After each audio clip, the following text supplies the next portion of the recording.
ನಮಸ್ತೆ ಸ್ನೇಹಿತರೆ, ಕವಿತಾ ಫ್ಯಾಷನ್ ಲೋಕಕ್ಕೆ ಸ್ವಾಗತ. ಎಲ್ಲರೂ ಹೇಗಿದ್ದೀರಾ? ಎಲ್ಲರೂ ಚೆನ್ನಾಗಿದ್ದೀರಾ ಅಂದ್ಕೊಂಡು ಇವತ್ತಿನ ವೀಡಿಯೋ ಮಾಡ್ತಾಯಿದ್ದೀನಿ. ಇವತ್ತಿನ ವೀಡಿಯೋದಲ್ಲಿ ಮಿಷಿನ್ ವರ್ಕ್ ಡಿಸೈನು ಈ ಸಲ ನಾನು ಯಾವ ಥರ ಮಾಡೋದನ್ನು ತೋರಿಸ್ತೀನಿ ನೋಡಿ. ಅಳತೆ ಬ್ಲೌಸ್ ಇಟ್ಕೊಂಡು ಫ್ರಂಟ್ ನೆಕ್ನ ಯಾವ ಥರ ಮಾರ್ಕ್ ಮಾಡ್ಕೊಳ್ಳೋದು ತುಂಬ ಈಸಿಯಾಗಿ ಮಾಡೋದು ಇದು.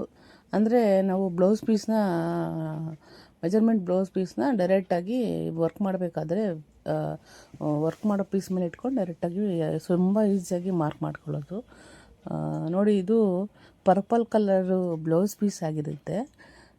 ಸೀರೆ ಬಂದು ರಾಮ ಗ್ರೀನ್ ಕಲರು, ಅಂದರೆ ಬಾರ್ಡ್ರ್ ಸೀರೆ. ಇದು ಗೋಲ್ಡ್ ಕಲರು ಬಾರ್ಡ್ರ್ ಇದೆ. ಇದು 2 ಥ್ರೆಡ್ ತೊಗೊಂಡಿದ್ದೀನಿ ನಾನು. Silk thread, Rama green colour, gold colour ಜರಿ ಥ್ರೆಡ್ 2 ಥ್ರೆಡ್ ತೊಗೊಂಡು ಡಿಸೈನ್ ಮಾಡಿದ್ದೀನಿ.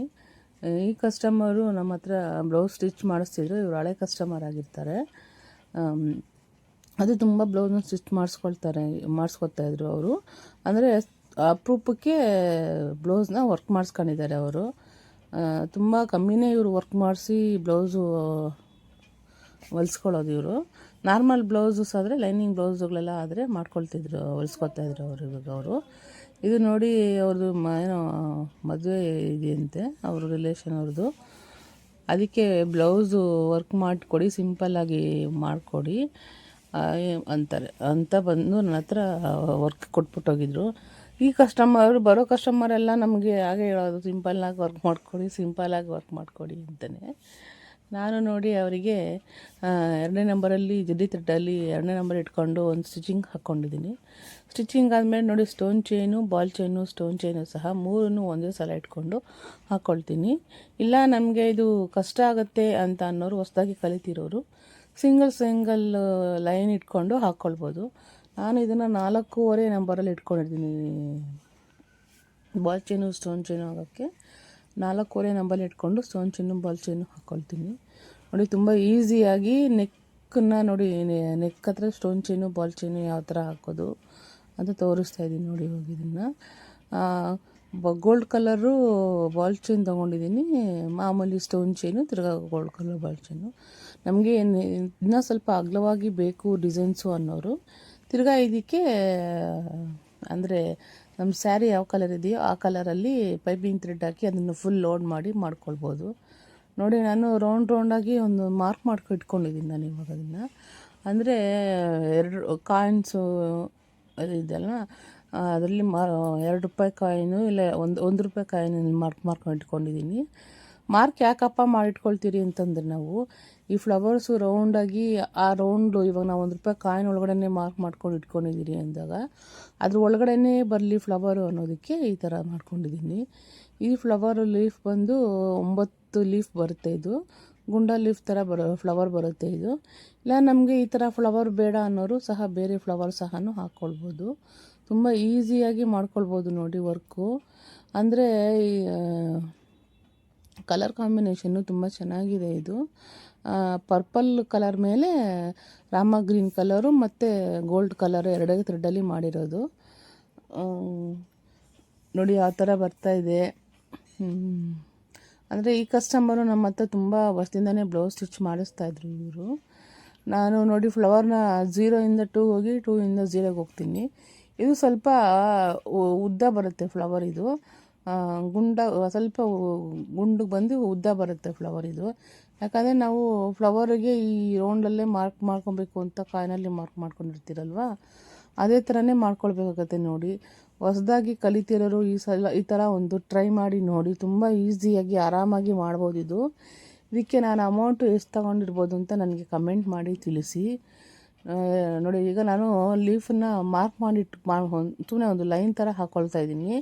ಯಾಕಂದರೆ ಡೈರೆಕ್ಟಾಗಿ ಮಾಡೋಕ್ಕೆ ಹೋದಾಗ ಸ್ವಲ್ಪ ಏನಾದರೂ ಹೆಚ್ಚು ಕಮ್ಮಿ ಆಗ್ಬೋದು ಅಂದ್ಬಿಟ್ಟು ನಾನು ವೈಟ್ ಪೆನ್ಸಿಲಲ್ಲಿ, ಮಾರ್ಕರ್ ಪೆನ್ಸಿಲ್ ಅಂತ ಬರುತ್ತೆ ಇದು, ಆ ವೈಟ್ ಪೆನ್ಸಿಲಲ್ಲಿ ಮಾರ್ಕ್ ಮಾಡ್ಕೊಳ್ತೀನಿ. ವೈಟು ಬರುತ್ತೆ, ಬ್ಲ್ಯಾಕು ಬರುತ್ತೆ. ನಾನು ಬ್ಲ್ಯಾಕ್ ಅಷ್ಟೊಂದು ಯೂಸ್ ಮಾಡಲ್ಲ, ವೈಟೇ ಯೂಸ್ ಮಾಡೋದು ನಾನು. ಇದಕ್ಕೆ ಗೋಲ್ಡ್ ಕಲರು ಜರಿ ಥ್ರೆಡ್ ತೊಗೊಂಡು ಅದರಲ್ಲಿ ಲೀಫ್ ಹಾಕ್ಕೊಳ್ತಾ ಇದ್ದೀನಿ. ಈ ಲೀಫು ಚೂಪು ಬರುತ್ತೆ, ಅಂದರೆ ಮುಂದಿನ ತುದಿ ಚೂಪ್ ಬರುತ್ತೆ, ಹಿಂದೆನೂ ತುದಿ ಚೂಪ್ ಬರುತ್ತೆ. ಇಲ್ಲ ನನಗೆ ಈ ಥರ ಲೀಫ್ ಬೇಡ, ನನಗೆ ನಾರ್ಮಲ್ ಲೀಫೇ ಬೇಕು ಅನ್ನೋರು ಮಾಮೂಲಿ ಗುಂಡ ಲೀಫ್ ಹಾಕ್ಕೊಳ್ಬೋದು ನೋಡಿ. ಈ ಥರ ಬರುತ್ತೆ. ಆ ಕಡೆ 3 ಲೀಫ್ ಬರುತ್ತೆ, ಈ ಕಡೆ 3 ಲೀಫ್ ಬರುತ್ತೆ.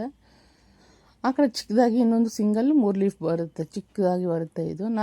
ಇದು ಫ್ಲವರು ಪ್ಲೈನ್ ಕಾಣಿಸ್ತಾ ಇತ್ತಲ್ವ ಅಂದ್ಬಿಟ್ಟು ಏನು ಮಾಡಿದೆ, ನಾನು ಅದಕ್ಕೆ ಗೋಲ್ಡ್ ಕಲರಲ್ಲಿ ಔಟ್ಲೈನ್ ಕೊಡ್ತಾಯಿದ್ದೀನಿ ನಾನು ಇವಾಗ ಇದನ್ನು.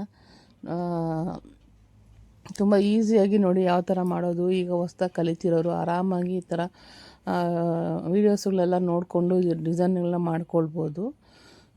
ಯಾರ್ಯಾರು ನನ್ನ ಚಾನಲ್ನ ಸಬ್ಸ್ಕ್ರೈಬ್ ಆಗಿಲ್ವೋ ಸಬ್ಸ್ಕ್ರೈಬ್ ಮಾಡ್ಕೊಂಡು ನೋಡಿ. ಸಬ್ಸ್ಕ್ರೈಬ್ ಮಾಡ್ಕೊಂಡು ನೋಡ್ತಿರೋರು ಲೈಕ್ ಮಾಡಿ, ಶೇರ್ ಮಾಡಿ, ಕಮೆಂಟ್ ಮಾಡಿ. ನೋಡಿ ಈ ಥರ ಡಿಸೈನ್ಸ್ಗಳನ್ನ ನೀವು ಒಂದ್ಸಲಿ ಅಂದರೆ ಟ್ರೈ ಮಾಡಿ ನೋಡಿ. ಆರಾಮಾಗಿ ತುಂಬ ಈಸಿಯಾಗಿ ಮಾಡ್ಬೋದು ಇದು ಡಿಸೈನ್ಸ್ನ. ಅಂದರೆ ಹೊಸ್ದಾಗಿ ಕಲಿತಿರೋರೇ ಮಾಡಬೇಕು ಅಂತ ಏನಿಲ್ಲ ಇವಾಗ. ಅಂದರೆ ಈಗ ಕಸ್ಟಮರ್ಗಳು ನಮ್ಮ ಹತ್ರ ಬಂದು ನೋಡಿ ನಮಗೆ ಈ ಥರ ಡಿಸೈನು ಸಿಂಪಲ್ಲಾಗಿ ಮಾಡಿಕೊಡಿ, ಹೆವಿ ಗ್ರ್ಯಾಂಡು ಬೇಡ, ಹೆವಿ ಸಿಂಪಲ್ಲು ಬೇಡ, ಮೀಡಿಯಮ್ಮಾಗಿರಲಿ ಅಂತ ಹೇಳಿದೆ ಕಸ್ಟಮರ್ಗೆ. ಆರಾಮಾಗಿ ಈ ಥರ ನಾವು ಮಾಡ್ಕೊಳ್ಬೋದು. ನಮಗೆ ಇನ್ನೂ ಸ್ವಲ್ಪ ಗ್ರ್ಯಾಂಡ್ ಬೇಕು ಅನ್ನೋರು ಇದು ಸ್ವಲ್ಪ ಅಗಲ ಬೇಕು ಅನ್ನೋರು ಕೂಡ ನಾವು ಇದರಲ್ಲಿ ಮಾಡ್ಕೊಳ್ಬೋದು ಆರಾಮಾಗಿ. ಇದು 1.5 ಇಂಚಷ್ಟು ಅಗಲ ಬರುತ್ತೆ. ಇದು ಸ್ವಲ್ಪ ಅಗಲನೇ ಬರುತ್ತೆ. ಇದು ಅಂದರೆ ನಮಗೆ ಈಗ ವರ್ಕ್ ಮಾಡೋಕ್ಕೆ ಕೊಡ್ತಾರಲ್ಲ ಕಸ್ಟಮರ್ಗಳು, ಅವರು ಇವಿ ತುಂಬ ಗ್ರ್ಯಾಂಡ್ ಬೇಡ, ಸಿಂಪಲ್ಲಾಗಿದ್ದರೆ ಸಾಕು ಅಂತ ಹೇಳಿದ್ರು. ನೋಡಿ ಈ ಥರ ಲೀಫ್ ಮಾಡ್ತಾಯಿದ್ದೀನಿ. ಲೀಫ್ ಇದನ್ನು ನೋಡಿ ಯಾವ ಥರ ಬರ್ತಾಯಿದೆ. ಈಗ ಎಂಬ್ರಾಯ್ಡಿಂಗ್ ಸ್ವಲ್ಪ ಬಟ್ಟೆಗಳು ಬರ್ತಾಯಿದ್ದಾವೆ. ಯಾಕಂದರೆ ಕಸ್ಟಮರ್ಗಳು ಫೋನ್ಗಳಲ್ಲೆಲ್ಲ ವೀಡಿಯೋಸ್ ಹಾಕ್ತೀನಿ, ಶಾರ್ಟ್ಸ್ ಹಾಕ್ತೀನಿ, ಅದೆಲ್ಲ ನೋಡಿಬಿಟ್ಟು ನಮಗೊಂದು ಮಾಡಿಕೊಡಿ ಅಂತ ತೊಗೊಂಡು ಕೊಡ್ತಾಯಿದ್ದಾರೆ. ಆದರೆ ನಾನು ಜಾಸ್ತಿ ತಗೊಳ್ತಾ ಇಲ್ಲ. ಅಂದರೆ ನಮ್ಮ ಹತ್ರ ಸ್ಟಿಚ್ ಮಾಡೋ ಕಸ್ಟಮರ್ದಷ್ಟೇ ತೊಗೊಳ್ತಾ ಇದ್ದೀನಿ ನಾನು. ಅಂದರೆ ಬೇರೆ ಕಸ್ಟಮರು ಕೊಡ್ತೀನಿ ಅಂತಾರೆ. ಆದರೆ ಸ್ವಲ್ಪ ಕೆಲಸ ಅಂದರೆ ಸ್ಟಿಚಿಂಗು ಮಾಡಬೇಕು, ಮತ್ತು ಅಂಗಡಿ ಇದು ಲೈನಿಂಗ್ ಅಂಗಡಿ ಸ್ವಲ್ಪ ಅಂದರೆ ಈಗ ಸ್ವಲ್ಪ ಐಟಮ್ನ ಕಮ್ಮಿ ಮಾಡಿಬಿಟ್ಟಿದ್ದೀನಿ. ಯಾಕಂದರೆ ಈ ಕಡೆ ಸ್ಟಿಚಿಂಗ್ ಮಾಡಲ, ಈ ಕಡೆ ವರ್ಕ್ ಮಾಡಲ, ಮತ್ತು ಈ ಕಡೆ ಬಟ್ಟೆ ಹೊಲಿಲ್ಲ, ಇದೆಲ್ಲ ನೋಡಿಕೊಂಡು ನೋಡಿ ಫುಲ್ಲು ರೆಡಿ ಆದಮೇಲೆ ಬ್ಲೌಸೆಲ್ಲ ಸ್ಟಿಚ್ ಮಾಡಿದ್ಮೇಲೆ ಈ ಥರ ಬರುತ್ತೆ ನೋಡಿ. ಫುಲ್ಲು ಬ್ಲೌಸ್ ರೆಡಿ ಆದಮೇಲೆ ಈ ಥರ ಬರುತ್ತೆ. ಸ್ಲೀವ್ಗೆ ನೋಡಿ ಈ ಥರ ಒಂದು ಫ್ಲವರ್ ಹಾಕಿದ್ದೀನಿ. ಯಾವ ಥರ ಬಂದಿದೆ ಅಂತ ಕಮೆಂಟ್ ಮಾಡಿ ತಿಳಿಸಿ. Thank you.